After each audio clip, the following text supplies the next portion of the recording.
কাটলেটগুলোকে হালকা আঁচে ভেজে নিয়েছি। এবার আমি এগুলোকে উঠিয়ে নিচ্ছি।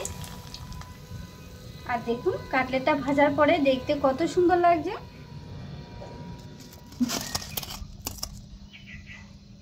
আর দেখুন কাটলেটটা কত সুন্দর ক্রিস্পি হয়েছে। আর তোমাদের যদি হাতে কম সময় থাকে তাহলে একবার এইভাবে চিড়ের কাটলেট তৈরি করে দেখবে। আশা করি বাড়ির সবারই ভালো লাগবে। নমস্কার বন্ধুরা, তোমাদের সবাইকে আমার চ্যানেলে স্বাগত। তো আজকে আমি তোমাদেরকে চিড়ের কাটলেট তৈরি করে দেখাবো। হঠাৎ যদি কিছু খেতে ইচ্ছে করে তাহলে ঝটপট এইভাবে চিড়ের কাটলেট তৈরি করে নেবে। খেতে তো ভীষণই মজার আর বানানো একেবারেই সহজ। তো আমি কিভাবে চিড়ের কাটলেট তৈরি করি সেটা জানার জন্য আমার পুরো ভিডিওটা দেখবে। কাটলেটটা তৈরি করার জন্য আমি এখানে নিয়ে নিলাম 200 গ্রাম মতো চিড়ে। এই চিড়েটাকে ভালো করে ধুয়ে পরিষ্কার করে নেব।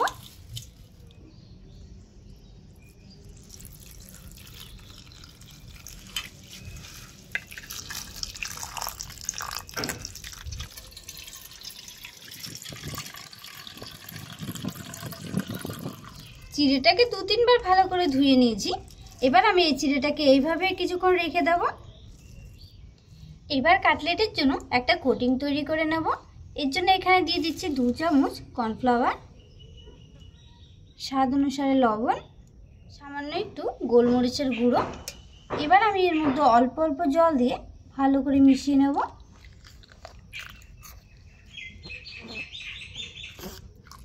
কর্নফ্লাওয়ারটাকে ভালো করে মিশিয়ে ঠিক এরকম পাতলা করে নিয়েছি। আর আমি এখানে নিয়ে নিলাম পাউরুটির গুঁড়ো। এটা দিয়ে আমি কাটলেটটাকে কোট করে নেব। চিড়েটাকে কিছুক্ষণ রেস্টে রাখার পর দেখুন চিড়ের গায়ে থেকে অনেকটা জল শুকিয়ে গেছে। এবার আমি এর মধ্যে দিয়ে দেবো 2টো সেদ্ধ করা আলু। আলুগুলোকে ম্যাশ করে নেব।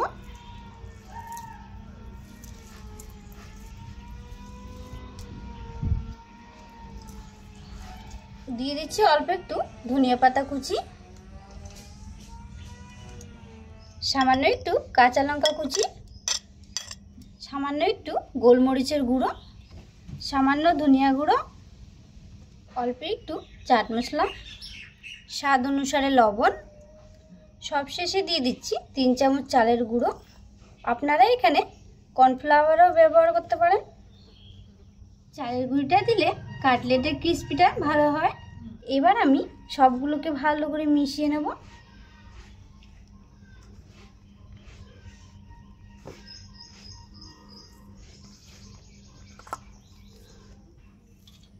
চিড়েটাকে ভালো করে মেখে ঠিক এরকম নরম ডো তৈরি করে নিয়েছি। এবার আমি কাটলেটগুলো তৈরি করে নেব। প্রথমে সামান্য একটু ডো কেটে নেব। এবার আমি হাতের মধ্যে গোল করে নেব। গোল করে নিয়েছি। এবার আমি হাতের মধ্যে আলতো করে চেপে চ্যাপটা করে নিলাম। আর দেখুন দেখতে কত সুন্দর লাগছে। এবার এটাকে আমি কর্নফ্লাওয়ারের মধ্যে চুবিয়ে নেব। এবার পাউরুটির গুঁড়ো দিয়ে কোট করে নেব।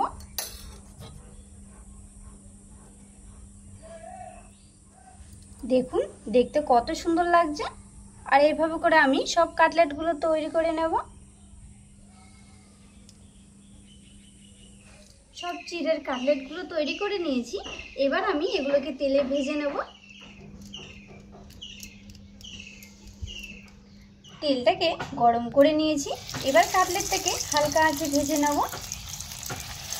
আর দেওয়ার সঙ্গে সঙ্গে নাড়বো না, হালকা একটু ভাজা হয়ে আসলে উল্টে পাল্টে ভেজে নেব।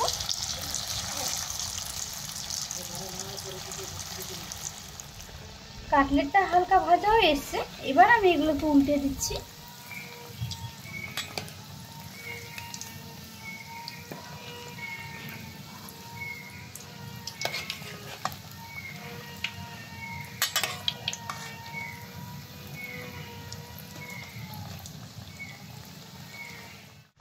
কাটলেটগুলোকে হালকা আঁচে ভেজে নিয়েছি।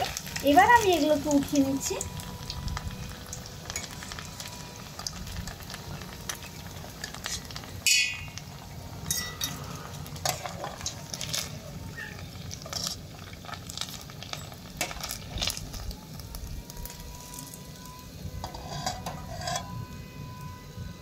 আর দেখুন কাটলেটটা ভাজার পরে দেখতে কত সুন্দর লাগছে। আর এইভাবে করে আমি সব কাটলেটগুলো ভেজে নেব।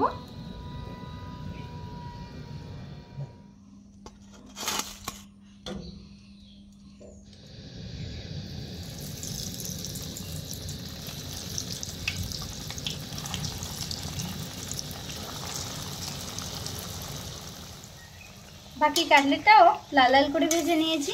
এবার আমি এগুলোকেও উঠিয়ে নেব। আর দেখুন কত সুন্দর হয়েছে ফুলকো ফুলকো।